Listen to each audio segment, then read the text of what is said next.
Hello, this is Dr. McGrew at the Eye Care Center of Leesburg, talking here with Dr. Stoddard about the new service we're offering, which is known as Myopia Management. Myopia Management is using different technologies, lenses, pharmaceuticals to reduce or stop the progression of nearsightedness or myopia in children. So we have pretty effective ways of correcting myopia already in glasses and contact lenses at LASIK.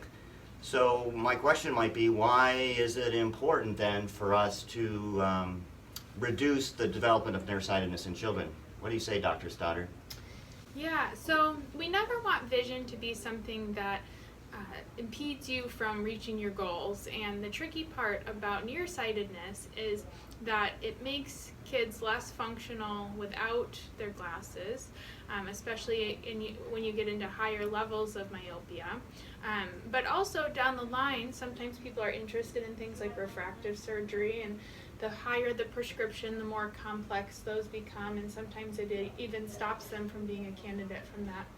The real thing that we worry about as eye care providers further down the line is that with myopia, what's happening is the eyeball is growing longer, and as it grows longer, it starts to stretch, and those areas of stretching can lead to retinal detachment. Sometimes we see something called myopic maculopathy, glaucoma, cataracts.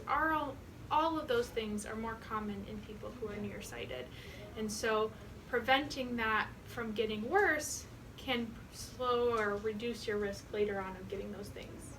Yeah, it's long-term and then also short-term. I mean, the less nearsighted you are, the more things you can do without your glasses or contacts, and the more likely you're going to be a good candidate for LASIK down the road. Yeah.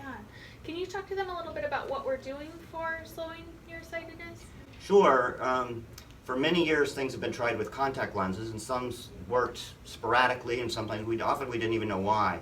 But what we have now is the MiSight contact lenses, which are FDA-approved contact lenses, which use a special concept known as peripheral defocus to reduce nearsightedness development significantly in children. And it's a soft lens, and it's relatively young children usually are pretty successful in learning to get these in and out themselves, and comfortable and easy to use in a daily disposable format. So that's one thing we do. Yeah, ideally, the MiSight lenses are made for kids 8 to 12. It's kind of when we want to start them in that. But even if they're not in that range and we're starting to see those changes, sometimes we'll also use a special eye drop called low-dose atropine. So atropine has actually been around for a long time, but it's still considered an off-label use for myopia control. But that also can slow that progression of the eyeballs lengthening and also the prescription getting worse. What kind of patients would you say you're talking to this concept about? So certainly in anybody that's already nearsighted, especially young children, as well as younger parents, we're telling about this exciting new technology as well because it'll affect their kids. Well, this is pretty exciting. It's pretty cool. We're excited about it. If it's something you think applies to you, your children, your grandchildren, and you'd like to know more, be sure to set up an appointment or just give us a call. Thanks.